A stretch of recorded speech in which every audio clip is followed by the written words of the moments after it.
منبع في الحشا طربا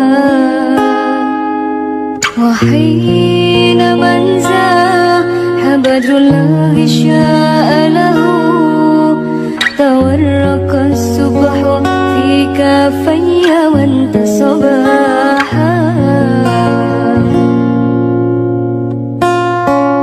يا رب العالمين يا رحمن يا رحيم.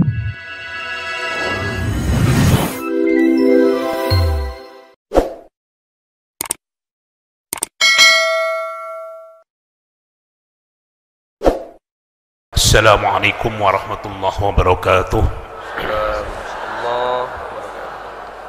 A'udzubillah, bismillah, alhamdulillah. Wassalatu wassalamu ala khairi rasulillah wa ala alihi wa sahbihi wa mawalah. La hawla wa la quwwata illa billah, amma ba'. Alhamdulillah, pada pagi hari ini kita bersama dapat mengikuti kembali acara rutin Istighosah Istisqa 1 bulan 1 kali di Masjid Raya Alun-Alun Bandung. Ibu dan bapak jamaah Istighosah yang dimuliakan Allah, ada 2 prinsip dasar, ada 2 istilah baku yang nampaknya mulai tergerus, mulai tersingkirkan, mulai hilang dari peri kehidupan kaum muslimin saat ini. Pengaruh globalisasi nampaknya berpengaruh juga terhadap pola keagamaan kita. Allah sudah menyampaikan salah satu syarat yang tidak bisa ditawar-tawar, salah satu syarat baku, salah satu syarat yang cukup menentukan, yang cukup dominan berkaitan dengan amal ibadah kita, berkaitan dengan amal soleh kita. Satu garis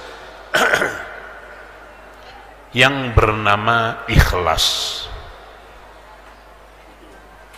Allah hanya menentukan amal soleh itu 2. Yang pertama ikhlas, yang kedua istiqomah.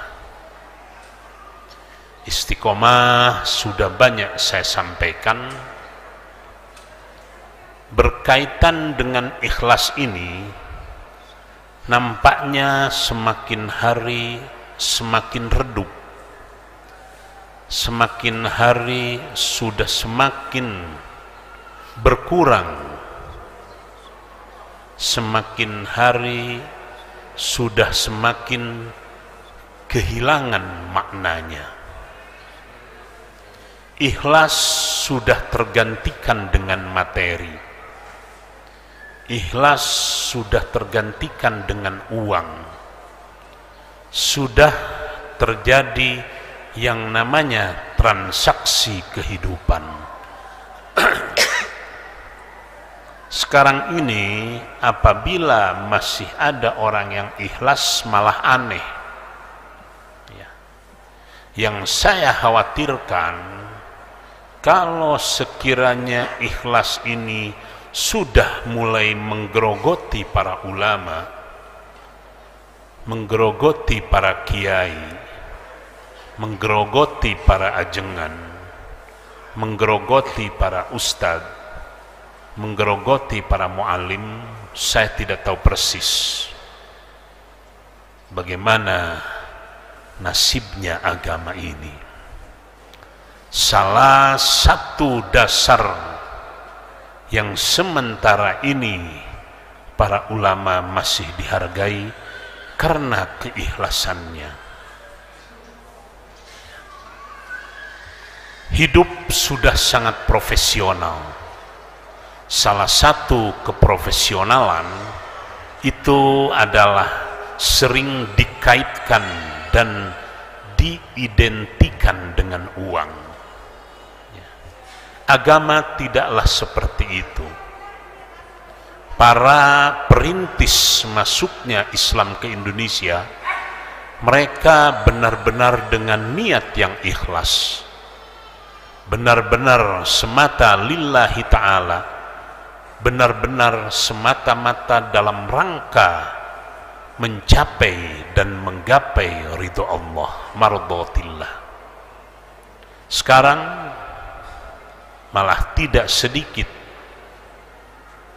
para muballigh sudah sampai ke tingkat berani menentukan tarif. Nampaknya sudah menjadi rahasia umum. Untuk orang-orang tua dulu sangat tabu, sangat pantangan apabila sampai berani menentukan tarif. Kalau kita datang ke kiai, konsultasi berapa jam pun tidak pernah ada yang namanya tarif. Kita pasti diterima dengan baik, malah ada kalanya atau tidak jarang kita disuguhi makanan dan sebagainya, kita dilayani dengan ramah, dengan sopan, dengan santun. Memang itulah kewajiban para ulama untuk menghargai yang namanya tamu.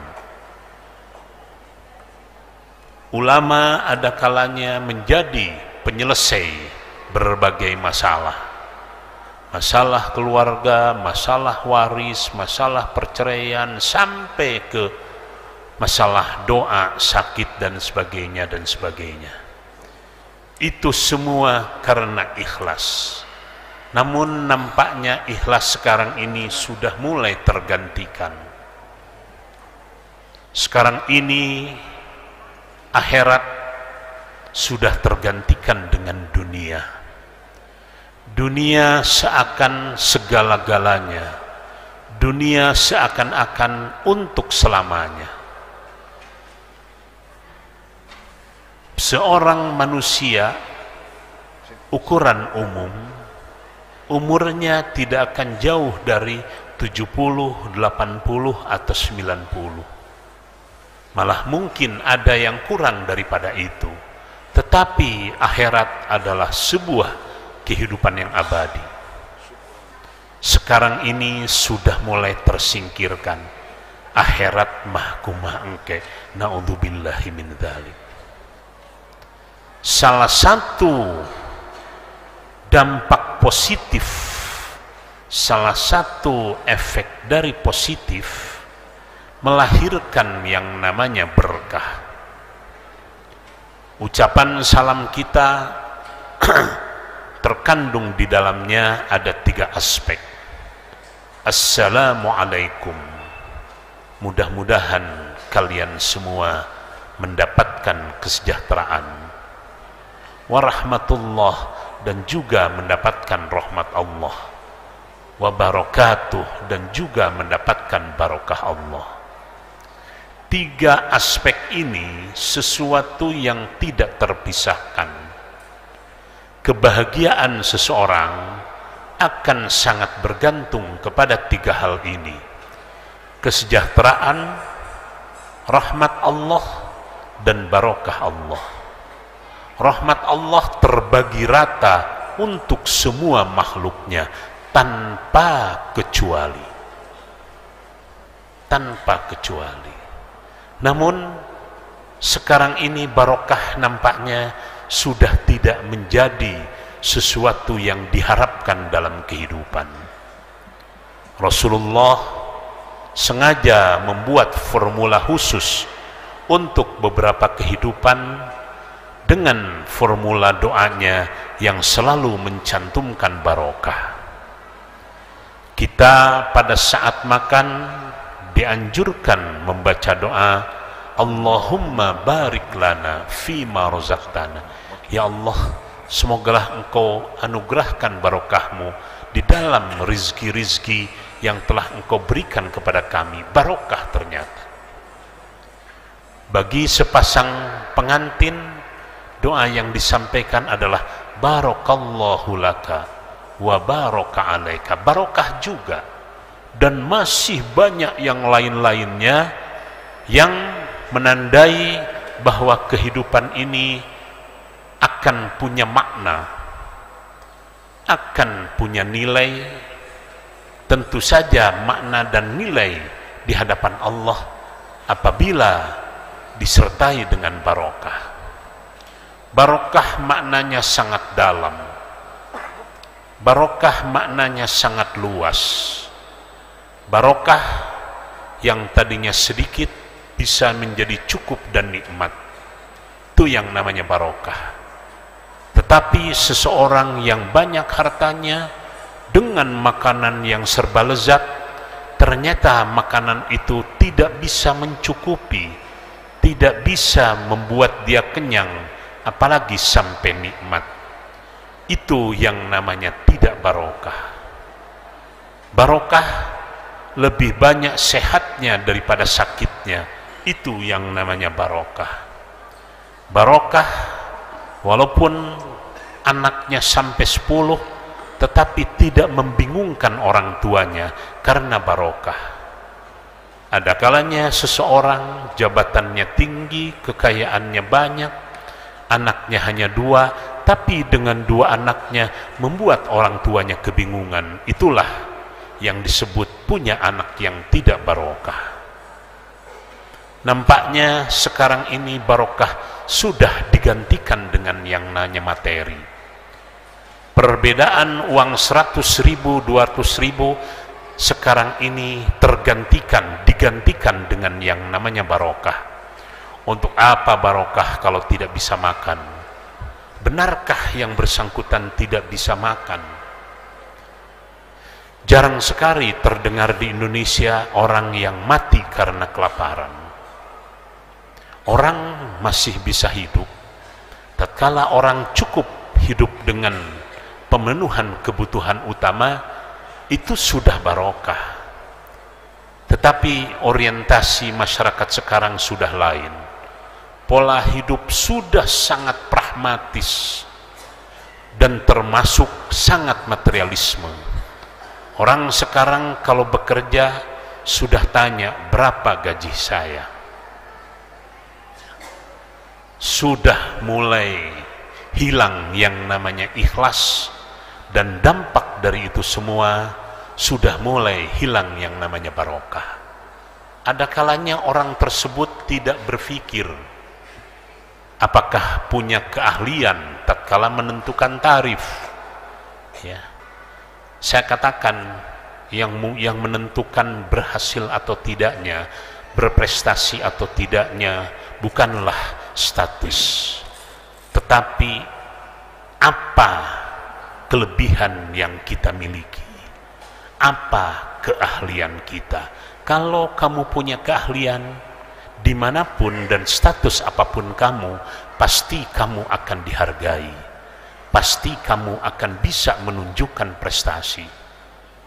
Bayangkan ibu dan bapak, bagaimana saya tidak sedih.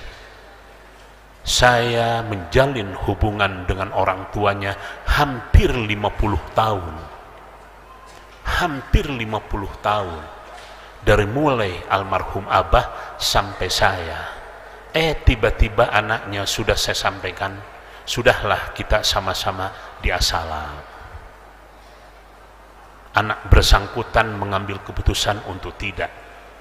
Saya sudah menganggap anak sendiri. Saya dengan orang tuanya seperti ibu dan bapak saya sendiri. Tiba-tiba keputusan yang diambil seperti itu. Siapa sih manusia yang tidak sakit? harga sebuah hubungan yang dijalin 50 tahun lebih, sudah sangat kekeluargaan, tiba-tiba diputus begitu saja hanya karena sebuah status. Inilah yang ada kalanya dalam pandangan orang tua itu yang mungkin tidak membuat hidup kita berkah. Kenapa sekarang ini berkah sudah mulai menjauh dari diri kita? Ada kalanya alasan yang rasional, alasannya ingin merubah nasib, tetapi setelah 10 tahun nasibnya nggak berubah. Saya lihat yang tadinya gemuk malah jadi kurus, yang tadinya cerah wajahnya penuh senyum, setelah 5 tahun 10 tahun malah banyak cemberutnya. Masih muda sudah mulai beruban dan sebagainya. Kalau saya karena 70 tahun wajar beruban. Setelah yang bersangkutan jadi pegawai negeri umur 40 tahun kok sudah beruban gitu. Apakah itu yang namanya merubah nasib? Saya lihat dulu waktu di Asalam naik motor, sesudah jadi pegawai negeri 20 tahun motornya malah tambah rusak gitu kan. Apakah itu yang namanya merubah nasib? Oleh karena itu, insya Allah istighosah ini salah satu forum, salah satu majelis, salah satu sarana yang bisa memberikan barokah terhadap kehidupan kita. Barokah ini pusatnya di dalam sanubari kita. Orang yang mendapatkan barokah Allah pasti hatinya akan damai, pasti hatinya akan berbunga-bunga, pasti hatinya akan penuh dengan ketenangan dan ketentraman. Itulah yang namanya barokah. Kalau hidup seseorang ternyata masih penuh dengan galau, masih penuh dengan kekhawatiran, masih penuh dengan rasa ketakutan, takut miskin, takut itu, takut ini dan sebagainya, itu jelas mengindikasikan bahwa orang tersebut imannya masih perlu dipupuk lebih jauh. Orang yang mendapat barokah Allah, insya Allah imannya pun akan semakin terbangun dengan kokoh.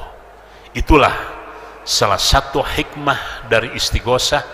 Kita latihan ikhlas dan kita latihan bagaimana mencari dan menggapai barokah Allah. Barokah harus dicari. Kita tidak bisa menunggu, kita tidak bisa tinggal diam, kita tidak bisa hanya dengan duduk termenung saja. Harus kita cari. Kita ikhlas 2 jam di sini duduk dengan khusyuk, dengan tadarru, dengan serendah hati menghadap kepada Allah. Insya Allah itulah yang namanya ikhlas. Kita sepenuhnya mengharap ridho Allah. Itulah yang namanya ikhlas. Dari ikhlas insya Allah, Allah pasti dengan sikap dan sifat Maha Rahman Rahimnya, Allah akan membagikan barokah kepada orang yang dikehendakinya, kepada orang yang dipilihnya. Kalau salam dan rahmat Allah diberikan rata kepada semua manusia, namun barokah Allah tidak sembarangan memberikannya, hanya diberikan kepada orang yang sesuai dengan ketentuan Allah.